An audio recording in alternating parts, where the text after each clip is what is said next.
کتنے لوگ چلے جائیں گے؟ کوئی نہیں آئے گا. سنیں گے؟ اچھا ایک بات بتائیے، آپ کے مالیگاؤں کی مسجدوں میں اذان ہوتی ہے؟ سنی ہے آپ نے؟ فجر سے پہلے اذان ہوتی ہے؟ ظہر اثر مغرب عشاء سے پہلے؟ ارے بولیے، ہوتی ہے کہ نہیں ہوتی؟ بولو ہوتی ہے کہ نہیں؟ سنیوں کے مسجدوں میں بھی، وہابیوں کے مسجدوں میں بھی. اور میں تو لکھنؤ میں رہتا ہوں، آئے دن تقریر ہوتی رہتی ہے، وہاں بھی کتاب دکھا کے تقریر کرتا ہوں. یہی تقویۃ الایمان ندوہ کے نصاب کی کتاب، وہاں کے مسجد میں بھی آتا. اور مکہ شریف مدینہ شریف گیا تو میں نے دیکھا وہاں کی مسجدوں میں بھی آتا. دبئی 4 مرتبہ تقریر کے لیے گیا، الحمدللہ وہاں بھی دیکھا کہ نماز سے پہلے اذان. بولو ہوتی ہے کہ نہیں؟ فجر سے پہلے اذان، ظہر سے پہلے اذان، عصر سے پہلے اذان، مغرب سے پہلے اذان، عشاء سے پہلے اذان. ہر جگہ جہاں نماز، مسجد میں نماز سے پہلے اذان. بولو کیا ہے؟ تم کہتے ہو سب اللہ ہی کے چاہنے سے ہوتا، رسول کے چاہنے سے کچھ نہیں ہوتا. تو ذرا قرآن میں دکھاؤ کس پارے میں اللہ نے کہا فجر سے پہلے اذان دو، ظہر سے پہلے اذان دو، عصر سے پہلے اذان دو، مغرب سے پہلے اذان دو، عشاء سے پہلے اذان دو. قیامت آ جائے گی مگر پورے قرآن میں کہیں اذان نہیں دکھا سکتے. اللہ نے اذان کا حکم ہی نہیں دیا ہے. تم کہتے ہو سب اللہ کے چاہنے سے ہوتا ہے، رسول کے چاہنے سے کچھ نہیں ہوتا ہے. تو اذان دینا بند کرو، فجر کی اذان بند کرو، ظہر کی اذان بند کرو، عصر کی اذان بند کرو، مغرب کی اذان بند کرو، عشاء کی اذان بند کرو. اس لیے کہ اذان کا حکم اللہ نے نہیں دیا ہے. ہو سکتا ہے کل کوئی کہے اگر اللہ نے حکم نہیں دیا مگر رسول اللہ نے تو حکم دیا ہے. ہم کہیں گے تم نے کہا ہے رسول کے چاہنے سے کچھ نہیں ہوتا. تو اعلیٰ حضرت کے غلام اذان دے کے نماز پڑھے. اب اگر تمہیں اذان دینا ہے تو تقویۃ الایمان میں آگ لگاؤ، گندے عقیدے سے توبہ کرو اور جماعت رضائے مصطفیٰ کے ارکان کے پاس آؤ اور کہو ہم کو بریلی لے چلو. اعلیٰ حضرت کی شوکت پہ جاؤ، ہاتھ جوڑ کر کہو میں تجری ہوں آقا، مجھے ساتھ لے لو، یہ راستے میں جا بچاتا رہے.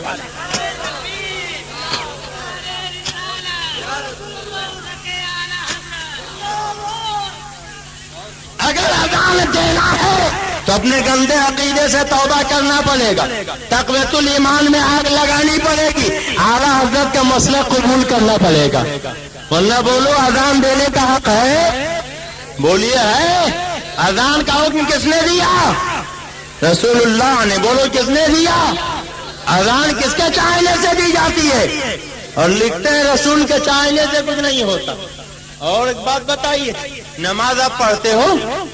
بولیے پڑھتے ہو؟ فجر میں کتنی رکعت، ظہر میں، مغرب میں، عشاء میں؟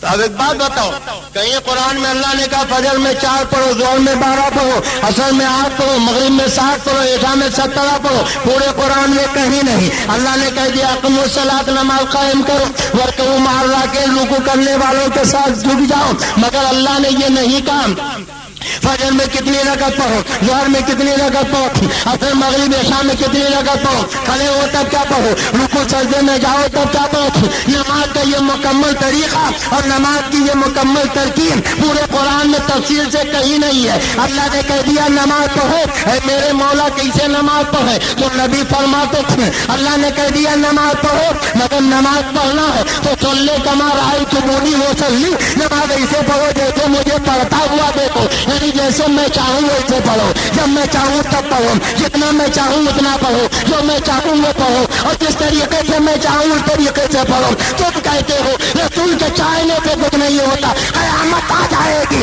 مگر تم رسول کی مرضی چھوڑ کر 2 رکعت نماز نہیں پڑھ سکتے. اب اگر نماز پڑھنا ہے تو نبی کے دامن میں پناہ لینی پڑے گی اور کہنا پڑے گا میں تجریب ہوں آقا، مجھے ساتھ لے لو، یہ راستے میں جا بچاتا نہیں والے. اچھا ایک بات اور بتائیے، آپ کے مالیگاؤں کی مسجدوں میں جمعہ کی نماز میں خطبہ ہوتا ہے؟ سر نہ ہلائیے، زبان ہلائیے، ارے زور سے بولیے، کچھ آپ بھی تو بولیے. خطبہ ہوتا ہے اور عید بقرعید میں آپ سنتے ہو کہ بھاگ جاتے ہو؟ سننا واجب ہے، واجب ہے، سننا چاہیے. تو آپ سنتے ہو؟ بات بتاؤ، خطبہ کا حکم قرآن میں ہے؟ اللہ نے کہا ہے کہ جمعہ سے پہلے خطبہ دو، عید بقرعید کے بعد خطبہ دو. حضرت مفتی صاحب قبلہ سے پوچھیے تو فرمائیں گے خطبہ کا حکم اللہ نے نہیں دیا. ہاں البتہ اتنا ضرور قرآن میں ملتا ہے. ایک مرتبہ میرے سرکار خطبہ دے رہے تھے, کچھ لوگ اٹھ کے چلے گئے, قافلہ آیا تھا تو اللہ نے تنبیہ فرمائی کہ خطبہ چھوڑ کے مت جایا کرو. ہم کہیں گے میرے مولا جب تو نے خطبہ کا حکم ہی نہیں دیا ہے تو یہ لوگ اٹھ کر چلے گئے تھے, انہیں تنبیہ کیوں کی جا رہی ہے؟ تو جواب ملے گا اگرچہ میں نے حکم نہیں دیا مگر میرے محبوب نے تو حکم دیا ہے. جیسے میری بات نہ ماننے والا مجرم ایسے ہی جو میرے نبی کی بات نہ مانے وہ بھی مجرم ہے. پتا چلا خطبہ کا حکم رسول اللہ نے دیا ہے مگر جن لوگوں نے نہیں سنا اللہ کی بارگاہ میں مجرم ہوئے, معصوم ہوئے, گویا خدا نے ذہن دے دیا ہے. اے میرے بندو, ارے جو میں چاہوں وہ بھی کرو اور جو میرا نبی چاہے وہ بھی کرو. اگر میرا چاہا نہ کرو گے تو مجرم ہوگے اور نبی کا چاہا نہ کرو گے تو بھی میری بارگاہ میں مجرم ہو. تو جو لوگ یہ کہتے ہیں نبی کے چاہنے سے کچھ نہیں ہوتا, بولو انہیں خطبہ دینا چاہیے. اب غیر مقلدوں سے کہو خطبہ بند کریں, وہابیوں سے کہو خطبہ بند کریں, دیوبندیوں سے کہو خطبہ بند کریں, جماعتیوں سے کہو خطبہ بند کریں, ندویوں سے کہو خطبہ بند کریں, اس لیے کہ تم نے کتاب میں لکھا رسول کے چاہنے سے کچھ نہیں ہوتا. اچھا ایک بات اور بتائیے, آپ کیا مالیگاؤں میں لوگ موت ہوتی ہے, لوگ مرتے ہیں کہ نہیں مرتے؟ مالیگاؤں میں مرتے ہیں, مرتے ہیں. کیا صحیح کہہ رہے ہیں کہ غلط کہہ رہے ہیں؟ بولو مرتے ہیں. مرتے ہوئے آپ نے دیکھا ہے؟ اچھا خالی سننے مرتے ہیں کہ وہابی بھی مرتے ہیں؟ وہابی بھی مرتے ہیں. تو مرنے کے بعد کیا ہوتا ہے؟ دو طریقے, ایک تو یہ کہ نہلایا جائے, دھلایا جائے, کفنایا جائے اور چارپائی پہ لٹایا جائے, پھولوں کے سیج میں بسا دیا جائے, اور ایک یہ کہ ٹکٹی پہ لٹا کے رسی سے جکڑ دیا جائے. اب یہ تو اپنا اپنا نصیبہ, کوئی کس کے جاتا ہے, کوئی پھولوں میں بس کے جاتا ہے. صحیح ہے کہ غلط؟ بولیے صحیح ہے کہ غلط؟ تو ہم تو الحمدللہ پھولوں میں بس کے جاتے ہیں, کچھ لوگ کس کے جاتے ہیں. اچھا جناب پھولوں میں بسایا گیا تو لے جا کے آپ نے دفن کر دیا. پہلے نماز جنازہ پڑھی, بولو پڑھتے ہیں کہ نہیں پڑھتے؟ بولیے پڑھتے ہیں کہ نہیں؟ اور نماز جنازہ پڑھنا کیا ہے؟ فرض کفایہ. کیا ہے؟ ایک پڑھے تو سب بری اس ذمہ, اور ایک نہ پڑھے تو جس نے سنا تھا سب مجھے. تو 5 وقت کی نمازیں تو اللہ کے حکم سے پڑھ, مگر نماز جنازہ کس کے حکم سے پڑھ؟ پورا قرآن پڑھ ڈالیے, اللہ نے نماز جنازہ کا حکم ہی نہیں دیا. مفتی صاحب ہے کہیں ہو؟ اللہ نے حکم ہی نہیں دیا. ہاں اللہ نے حکم دیا تو کیا؟ لا تصلی علی احد منهم مات ابدا ولا تقم علی قبره. جب بے ایمان یعنی یہ وہابی دیوبندی رافضی قادیانی نبی کے دشمن مر جائیں تو لا تصلی علی احد منهم مات ابدا, ان میں سے کسی کی نماز جنازہ مت پڑھنا. ولا تقم علی قبره, ان نبی کے غداروں کے قبر پہ کھڑے مت ہونا. گویا اللہ نے جنازہ کا حکم تو نہیں دیا مگر نبی کے غداروں کی نماز جنازہ پڑھنے سے روکا ضرور ہے, ان کے قبر پہ جانے سے منع ضرور کیا ہے. اللہ کہہ رہا ہے اے میرے نبی کے وفاداروں, تو نبی کے غداروں کی نماز جنازہ مت پڑھنا, نبی کے دشمنوں کے قبر پہ مت جانا. اب مالیگاؤں والوں بولو جو نبی کے غدار ہیں ان کی نماز جنازہ پڑھو گے, ان کی ارتھی میں شامل ہو گے, انہیں مٹی دینے جاؤ گے, ہاتھ اٹھا کے وعدہ کرو خدا کا حکم مانو گے. بولو مانو گے کہ نہیں مانو گے؟ اللہ فرماتا لا تصلی علی احد منهم مات ابدا ولا تقم علی قبره, جب یہ بے ایمان مر جائیں تو ان کی نماز جنازہ مت پڑھنا اور ان کی قبر پہ کھڑے مت ہونا. تو جنازے کی نماز کا حکم کس نے دیا؟ بولو کس نے دیا؟ رسول اللہ نے. کس نے دیا؟ ارے زور سے بولو, آپ کا تو عقیدہ, آپ کیوں نہیں بولتے؟ ارے سانپ انہیں سونگے جن کا عقیدہ نہیں, سر وہ جھکائیں جن کے پاس دلیل نہیں. آپ کو تو آپ کے اعلیٰ حضرت نے دلائل کے انبار دے دیے. سر جھکا کے وہ بیٹھتا ہے جو مجرم ہوتا. آپ تو مجرم نہیں بادشاہ ہو. سر جھکا کے مت بیٹھو, سر اٹھا کے بیٹھو. آہستہ مت بولو, زور سے بولو. بولو جنازہ کا حکم کس نے دیا؟ زور سے بولو کس نے دیا؟ اچھا یہ کہتے ہیں رسول کے چاہنے سے کچھ نہیں ہوتا, تو جب رسول نے نماز جنازہ کا حکم دیا تو بولو انہیں نماز جنازہ پڑھنے کا حق ہے؟ بولیے ہے. اب ان سے کہو اپنے مردوں کو نہلاؤ,